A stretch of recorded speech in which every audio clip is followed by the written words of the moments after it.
we think about information or privacy or secrets as kind of like an all or nothing thing. And like, what part of my story do I like keep for myself? What part of my story do I share? And what I know is like, it's not for everyone, like nothing.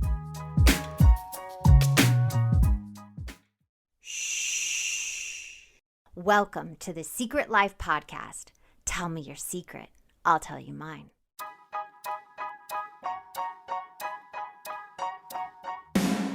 When I first started my recovery 11 years ago, I struggled through the textbook-like material on this subject. I wanted to make the addiction and the recovery from it accessible and relatable to more people by telling it in an entertaining way. Well, I'm super excited to announce I've released my first book, Secret Life of a Hollywood Sex and Love Addict. If I can help just one person find a solution or at least realize they're not broken or alone, then writing this has been worth it. You can pick up the book exclusively at Amazon or signed copy at secretlifenovel.com. And the best way to support our podcast is to subscribe and share. If you haven't left a review or rating on Apple Podcasts yet, please do. It'll help more people find our show. And if you want to be a guest, shoot me a note at secretlifepodcast@icloud.com. Enjoy the episode.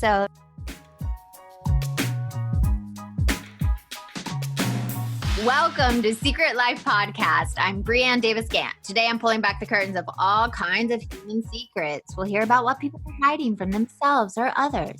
You know, those deep, dark secrets we probably want to go to our grave with, or those lighter, funnier secrets that are just plain embarrassing. Really the how, what, when, where, and why of it all. Today, oh my God, I'm so excited. She's been like this unicorn I cannot get, and I finally got her. Today, my guest is Nora. Hi, Nora. I have a question for you. Yes. Dun, dun, dun. What is your secret? I've been thinking about this I've been anticipating this while we played. What is we're going to call it calendar tag, which is like booking something, having it fall off, booking, me messing it up, and then finally making it here today. I know. I'm like shocked right now that you were on this call.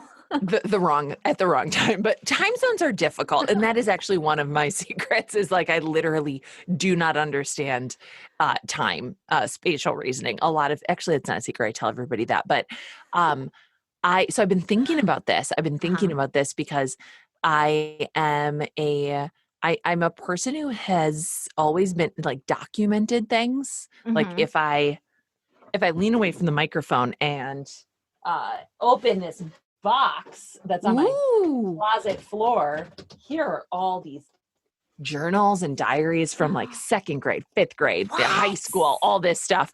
You keep all that? I do not. I like burn it.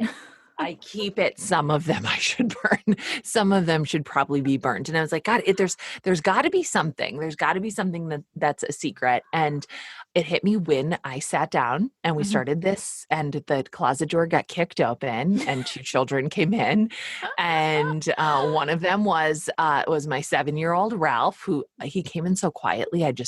You were scared. I was scared. I startle very easily, and I was looking at, obviously, my own reflection in the Zoom camera, and I saw the door open behind me silently because I have headphones on. And so, I was like, this is the end for me. And that's how I will die. It's just going like in your closet with headphones on. I will die making a noise that's like, and then our other kid came in, our baby that we call baby. He's not a baby. He's 4 today. And I realized I don't publicly say his name. See, but you just said your son's name, so why don't you say? Because it's I can't really tell you a specific why, but I've been thinking a lot about like the line of what's the difference between a secret and just privacy.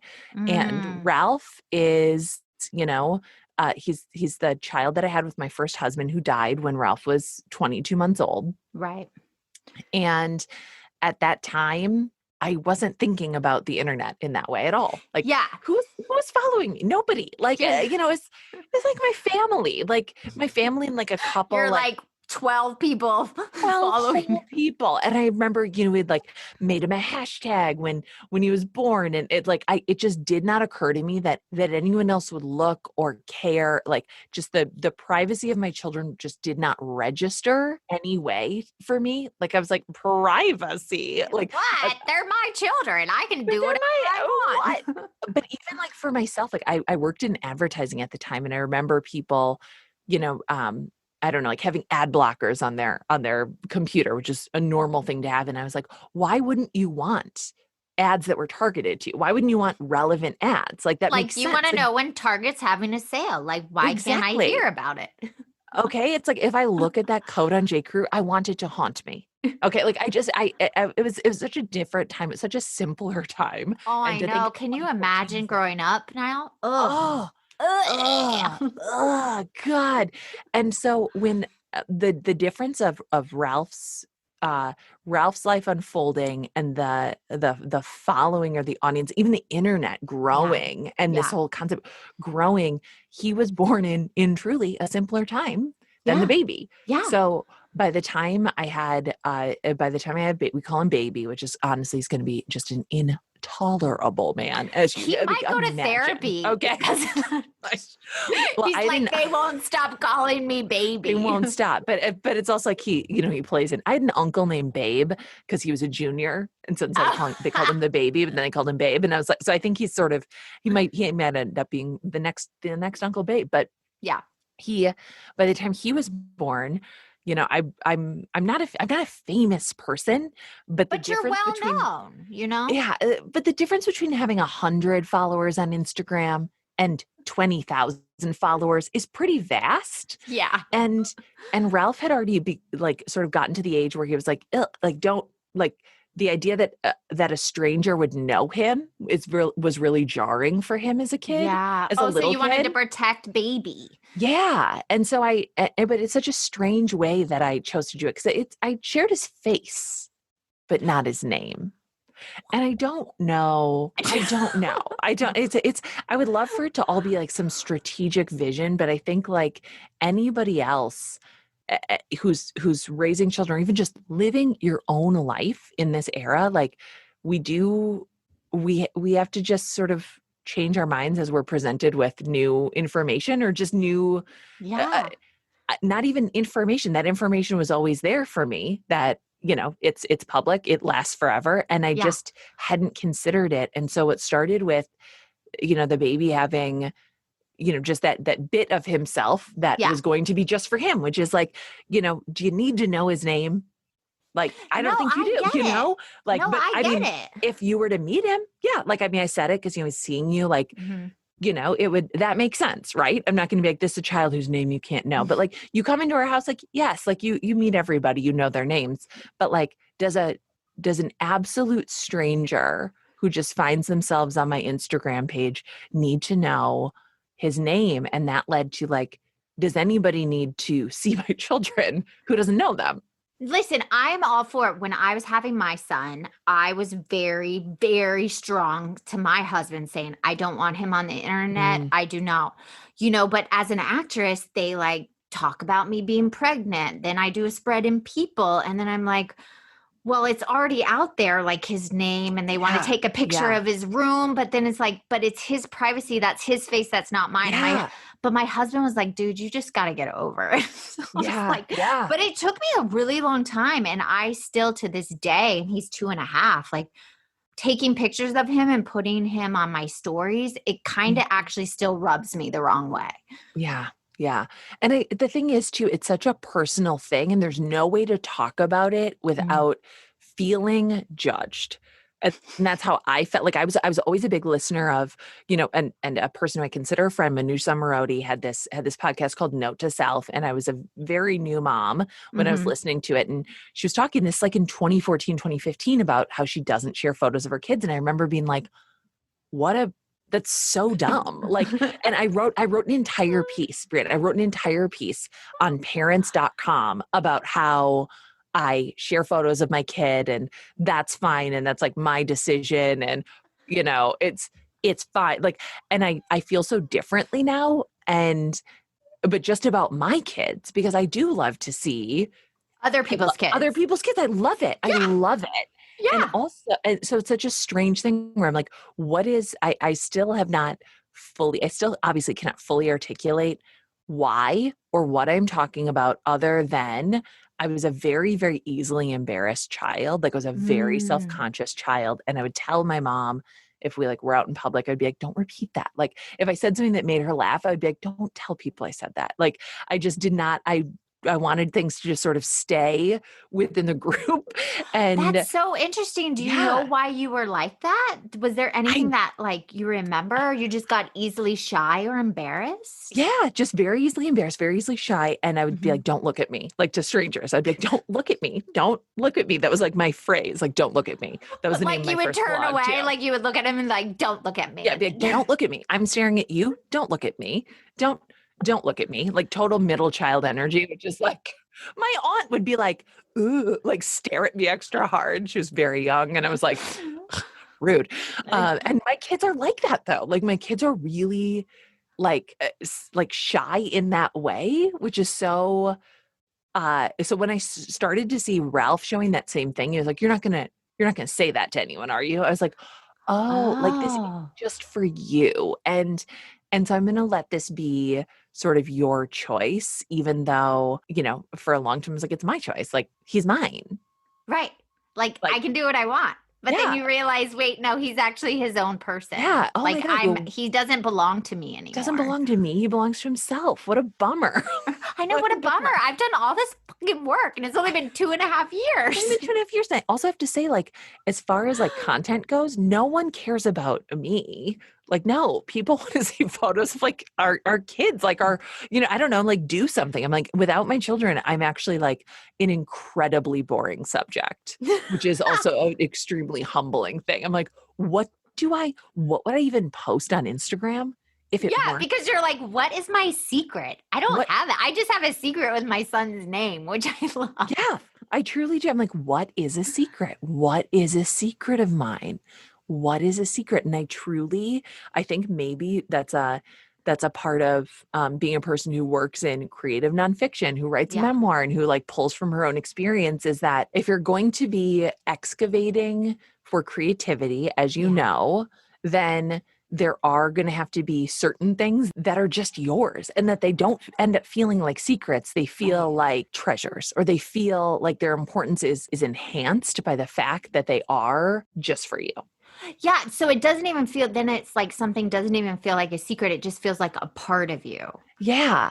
Yeah. But do you think like the books and the TED Talks and stuff that you put out there, like were those secrets, but then you voiced them so they became not yours anymore? Maybe I think like a lot of, I would say that most of my work has been an act of passive aggression. So I, Mine's just which is, aggression. You do.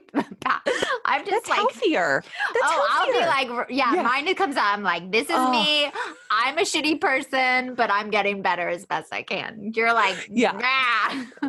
I mean, I would say I'm aggressively vocal about my own horrible things, but also it's like the TED Talk, like when you listen to it, it's made for people, not for the person suffering. It's made Yeah. for their friends and family who Yeah. don't and get it. Like it was made to be like, and I tell everybody who's like, I like that TED Talk. I'm like, I hope you forwarded it to every person who disappointed you during your grief, because that's what it was made for. That's what it was made for. And Well, uh when I listen to it, because I haven't had any significant person in my life die, mm, not yet. We all die. yeah, That's going to happen. yeah, But it was also helped me because I died as a person when I got mm, through my addiction, and mm, it was hard for other people to relate to the new me. So I really identified in that sense, like it's a new person emerging when yeah, some kind yeah, of death happens. yeah, yeah. That's it. And also grief has never been about just death. Like you will grieve so many things in your life. And Oh of course, yeah. like I think in the books, I do bring out things that were too hard for me to say out loud for a long Mm, time. mm. And that felt less hard to tap out. And so those things are that, the entire second book is called No Happy Endings because people, I'm remarried. You saw this little dude who walked in. It's like the two kids who walked in, they each look exactly like their biological father. I It was know, my which is two really husbands. not cool. So rude. Yeah, The like I did rudest. all the work. My What son about all too, the he time? literally looks like my husband and not me. Yeah, it's the rudest. And it's like, I understand like biologically, like, yes, we've evolved that way so that the dads wouldn't like, eat our young. Okay, great. Or However, admit that's their child. right. Yeah. So that They're they like, could no, not that's not deny mine. it. No, it's like he looks exactly like you. It's the original Maury Povich test. It's just a child's face. Jerry Springer. It's like, this is you your are. birth. I'm sorry. Look at this kid's face. It's yours.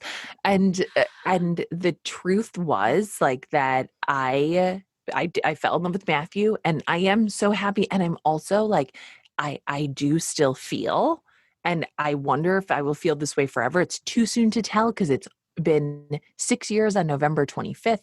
Will I always feel this split Right. of is it okay for me to have this? Is it okay for me to experience happiness? Because that is still a conflict, even though I know that to live fully is how you honor somebody you've lost. It still hurts that Aaron is dead. Yeah. It's only 6 years. It still hurts. I still love him so much. It's hard to say those things out loud without people immediately assuming that you are ungrateful, as if grief and gratitude are opposing forces. And, shouldn't you just be happy that you fell in love twice? Yes, I am so lucky to have been struck by the best kind of lightning twice. Thank you for reminding me that. And thank you for making me feel some kind of shame. yes, it's the important thing is that you shame me. Make sure you do that. Keep shaming me. Keep shaming me. And I don't know. So sometimes I feel like, God, am I just saying the same things over and over? But I still feel them is the thing. And so you're going to feel them, yes. though. Any loss, any transition in life, you're going to have those moments where you go back and remember, and those feelings come up, and they're always going to be a part of you. It just seems like, why can't we accept that in our reality? Why can't you have a bad day and a good day at the same time? Why can't you feel remorse and happiness at the same time? Yeah, I don't know. And it's very easy to give that kind of grace to like another person. Mm-hmm. If anyone else were sitting here, and I've said this to plenty of other widows. I'm like, yeah, all of that's true. All of that's true. And it can be true and it is true. And yet it's just a lot to hold. It's just a lot to hold. And so I feel like, if there's any secret besides a very tangible one that I told you about before, it's that I feel like I have a responsibility to constantly be peeling something back to saying it is, just to show like it is more complicated than you think. Yeah. Like it is harder than you think. And also that it's been easier for me than for other people, because people only see what you put out on the internet. People only see like a certain part of it. And I'm like, and I do feel like a responsibility, and I'm sure you do too, to say like, it's on the outside. And this is such a dumb thing, but like all women are constantly comparing ourselves to other people. Oh my God. Right? Don't even, I'm like writing a whole compare and despair chat, like rewriting now for the book. Like it is the worst compare and despair character defect ever. So, it's the worst. Yeah. It's so bad. It hurt. It's like my shoulders just went up. Instagram, because I was like, what am I doing? I'm sitting here looking at everybody else's life, and it immediately makes me hate my kitchen, this beautiful closet that I work in. Girl, I literally just wrote today, like rewrites for the book, for my book coming out, saying like, I was sitting in my bathroom on the toilet, like scrolling, and I looked around my bathroom and I was like, oh, like my bathroom looks old, like total gratitude out the window, total serenity out the window, because I was looking and comparing and despairing. Yes. Just peeking into other people's windows. And it's like, out of that square. One of the things that makes it possible for me to, make a podcast or write a book is that like I have another husband. I have a husband who's alive now. And guess what he does for his full-time job? Yeah. Raises our children. It is a huge, huge help. And he's technically works part-time for me. He has been let go. He has been let go from the Nora enterprise. Okay. He's got too much on his plate. He's just not. He doesn't know it, but he's fired. Yes. He does not know this, but like I will be taking over a lot of his duties. We just got a lot of stuff falling through the cracks, and there will be no comment on who. There's a secret right there, though. Today. Okay, you're like secret right there. He's fired. My husband's fired. Yep. Yeah. And it's, can you legally fire someone who is never being paid? Yeah, I don't know. I don't know. So if any employment lawyers are listening. Yeah, please let us know. Like, my husband is my partner also. And he's like, when am I getting paid for this? And I'm like, sorry. You're like, first of all, you should have read the contract, because I'm not sure if you know that marriage is a legally binding contract, and you're going to need to, there's probably some fine print in there. So, oh my God, yeah, I feel like I just feel like that's most of my work is just trying to be like, to remind people that this is very, very hard, and that there is not sort of a series of life hacks that you can do that will like somehow make things 100% better. But I loved that when you were saying it's like the onion is always peeling. Like there's different every year. And I think this is where I think like sobriety and addiction and loss and all that stuff is kind of similar. It's this like fear of abandonment, fear of being not loved or alone, or letting someone go that you love. All that stuff is all connected. And it's like every year the layer gets deeper and deeper, and you're on 6 years, and in a decade, you're going to it's a different layer. Yes. Yeah. Yeah. Oh. Yeah. Yeah. So I don't ever want to look like somebody's like destination. I don't want my life to look like a destination. Yeah. And it's not. There's a reason why I'm like, I've got the numbers to be an influencer, but there are surprisingly few companies who are reaching out to be like, will you take a picture of this product on your disgusting kitchen counter? And also like, me too. All my like actor friends and all that are like pushing products, which I'm like, do it. Nobody's asking me. They're like, nobody wants to pay a sex and love addict like to push their lotion.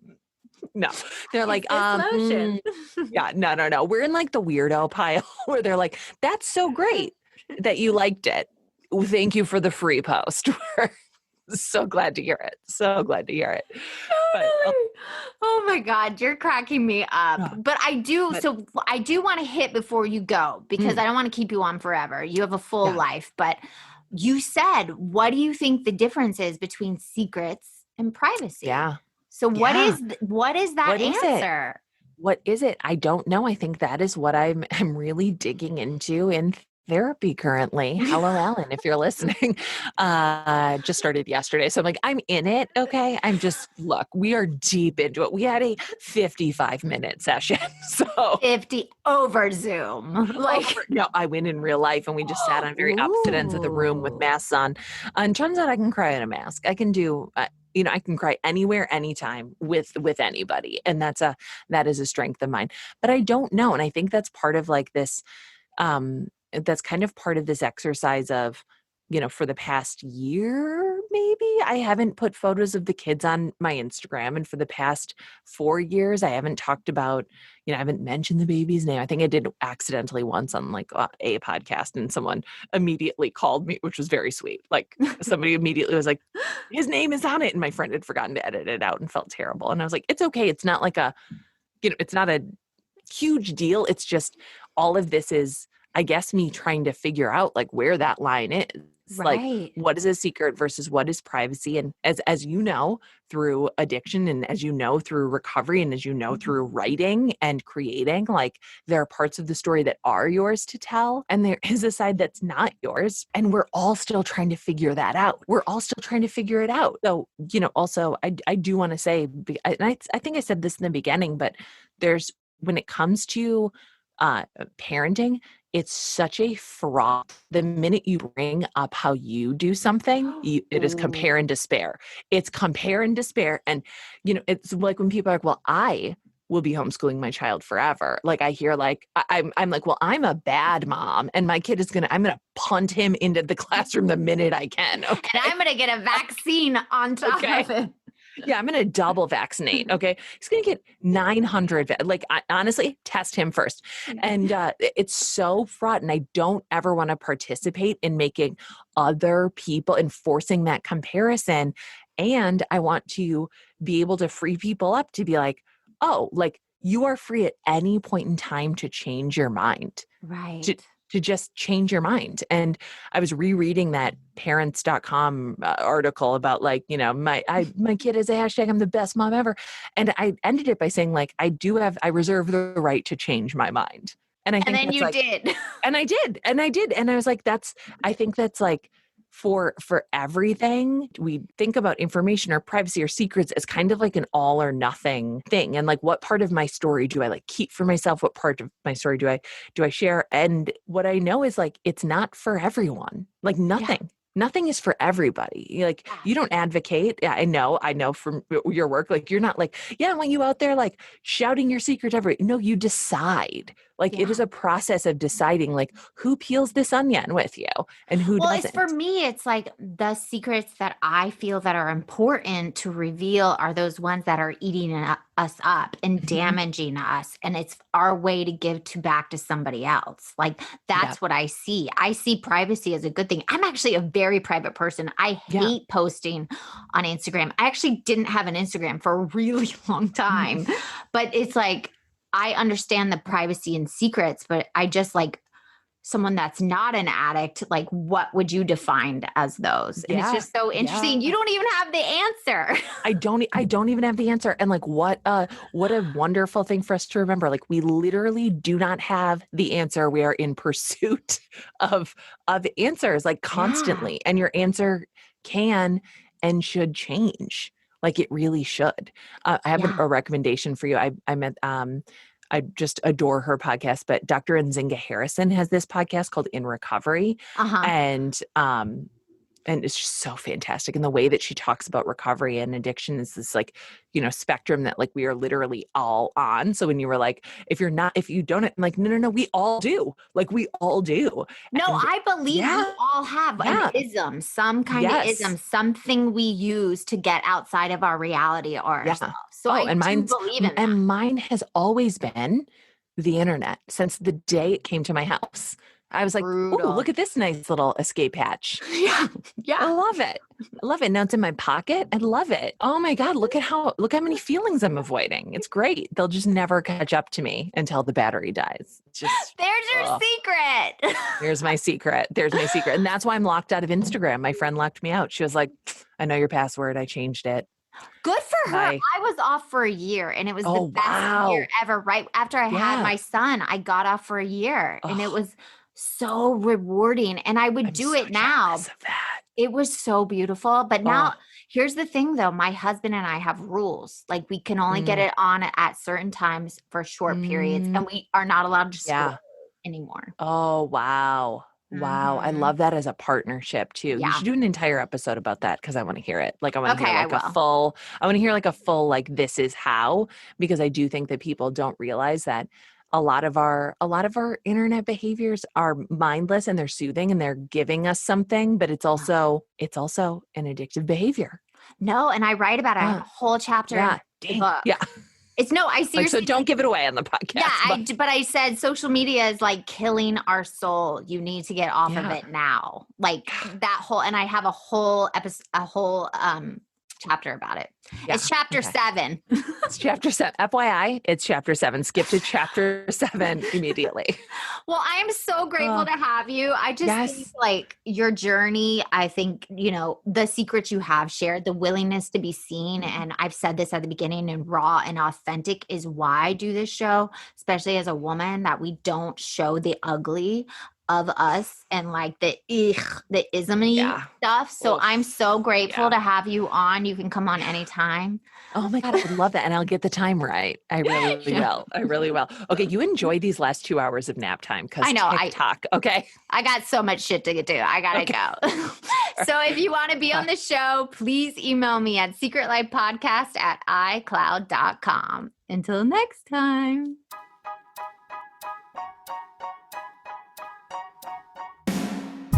Thanks again for listening to the show. Please subscribe, rate, share, or send me a note at secretlifepodcast.com. And if you like to check out my book, head over to secretlifenovel.com or Amazon to pick up a copy for yourself or someone you love. Thanks again. See you soon.